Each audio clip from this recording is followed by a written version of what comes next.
Pointe snares. How we doing, folks? My name is Connor Beeston. I'm going to be your drumline instructor, drumline tech, drumline coach, whatever you want to call it, for 1.5 weeks at the beginning of August. And I got to tell you, folks, I am so very excited to get down there. I'm joining you live from Dry Canyon in my hometown of Orem. This is my hometown. These are my mountains. These are my favorite mountains in the freaking world. That's Timpanogos. It's shaped like a woman laying down, and there's like this whole story. It's really cool, and I don't remember it. That's Baldy. It's very not bald. It's covered in trees. That's Nebo all the way out there. That's, I forgot the name. Those have weird names. I forgot them. That's the sun. Really cool. It's really pretty. It's about to set. That's my high school, Timpanogos High School. Graduated 23. That's Canyon View Middle School. It's a weird middle school, weird kids. That's my middle school. It's a cool middle school full of cool kids. Basically, what we're doing today is we're going to run through a little bit of traditional grip. This is traditional grip right here. Traditional grip is a way of holding the drumstick, and it's only really used for snares. Not only really used for snares. I'm going to say it's only used for snares. And it is a step above matched grip, which you're probably familiar with, and it looks like this. Me and Mr. DeFord have been talking on whether or not we want to use traditional grip. Looks like this.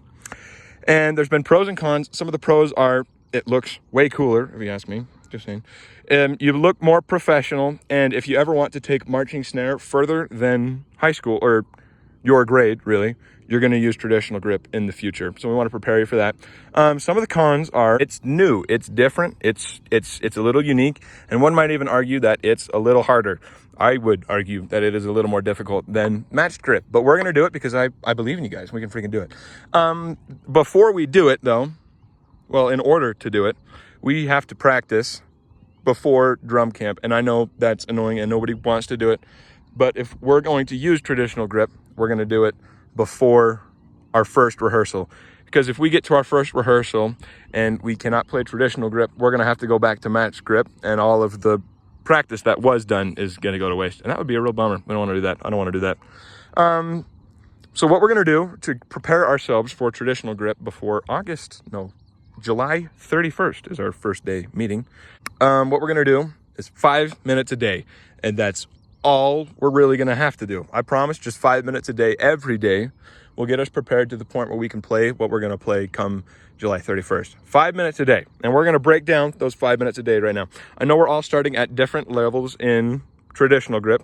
Some of us are unfamiliar, some of us are familiar, but we're going to break it down from the start. There are a lot of ways to teach traditional grip, and I'm going to teach you the right one.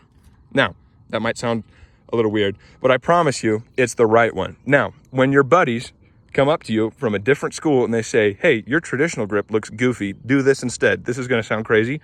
They're right too. There are so many different ways of doing traditional grip, and as long as you're sticking to one and you practice it diligently and you're doing it correctly, it's the correct one, all right?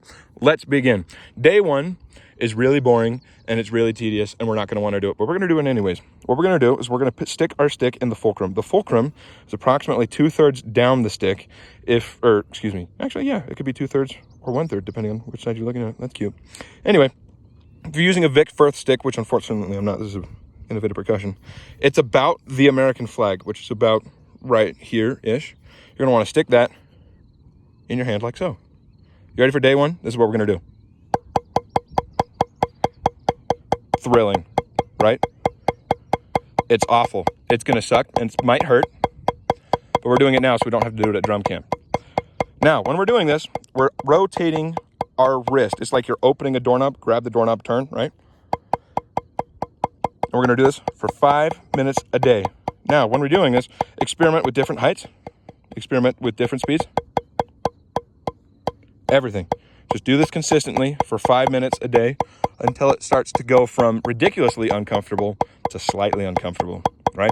That's day one. Day two is a little bit funner than day one. Also, it's a little brighter because brighter now because I forgot to record day two and I went straight to day three, which is awkward. Anyway, day one was all rotation, right?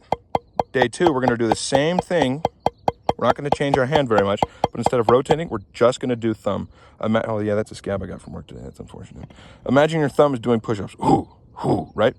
And it's just going to bounce that stick up and down. Your thumb is the only thing moving, and it's driving that stick to do repetitive 8th notes or 16th notes or 5 tuplets, or 7th tuplets, depending on the way you look at it. 1, 2, 3, 4, 5, 6, 7, 1, 2, 3, 1, 2, 3, 4, 5, 1, 2, 3. You know how it is. So that's day 2. Experiment with different heights. It's kind of hard.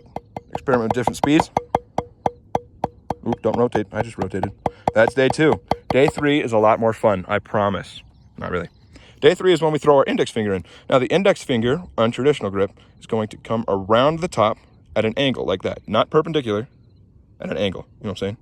And our thumb is going to rest on top of the index finger. Now, in order to do this, we're going to make a little peace sign like this.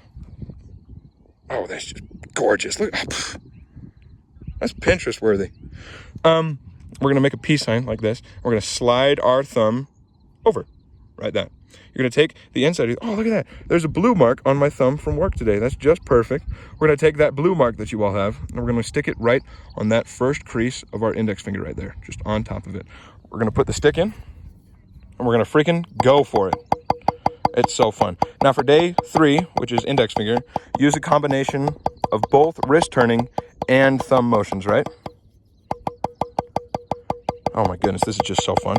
5 minutes a day, that's all it really needs. Now, something to keep in mind is how your thumb is shaped. Your thumb can either be arced, flat, or hitchhikered. And hitchhikered is the one we want. We don't want flat thumbs, and we sure don't want arched thumbs. We want hitchhiker thumbs, kind of pointing to the sky, you know what I'm saying? Watch out for that as we're doing our day 3 of legatos. Enthralling. Day 4, final day. We're going to start adding in our other 3 fingers right here. The other 3 fingers are going to rest like so. The ring finger is going to rest on your cuticle. It's just the worst. You're going to rest it literally right on top of where the fingernail meets the skin, and it's going to be painful, and I guarantee if you do it right, it's going to bleed. You just have to be prepared for that. But we'd rather it bleed now and be healed and calloused by the time drum camp rolls around than have everybody with Band-Aids on their fingers at drum camp. I've seen it happen. It's going to hurt. I'm not going to lie to you. It's going to be not fun. But we got to do it now so we don't have to do it later. And plus, you're going to have super cool thumb calluses, or ring finger calluses when you're done. The ring finger rests on top of the stick like that, right? The pinky finger is going to curl up and just rest underneath it. Oopsies. And the ring finger, I'm not flipping any off, is just going to rest lightly on top like so. Guess what we're going to do the 4th day? You're not even ready for this. Check this out. It's crazy. It's crazy. Day 4, that's all we're doing. Experiment with different heights. Experiment with different speeds. Just do legatos. 5 minutes a day. It's tedious. It's boring. We don't want to do it, but we're doing it now so we don't have to do it at drum camp, right? Now, a little pitfall to watch out for. We want our drumstick to be out. Some people, when they're first learning traditional grip, they'll make it at a 90-degree angle. Yucky. We don't want that. We want it to be out, and that automatically puts that thumb into a hitchhiker. When it's curled up, it kind of makes it into a yucky arch hitchhiker. Make that a big angle. What is that? If that's 180 and that's 90, that's a good, like, what? 145, kind of? I don't know, something like that. Just doing legatos. All right, that's day 1, rotation. Day 2, dribbling. Day 3, index finger. And day 4, the rest of the fingers. Now, what do we do on day 5 and beyond? And the answer is whatever you feel like, honestly.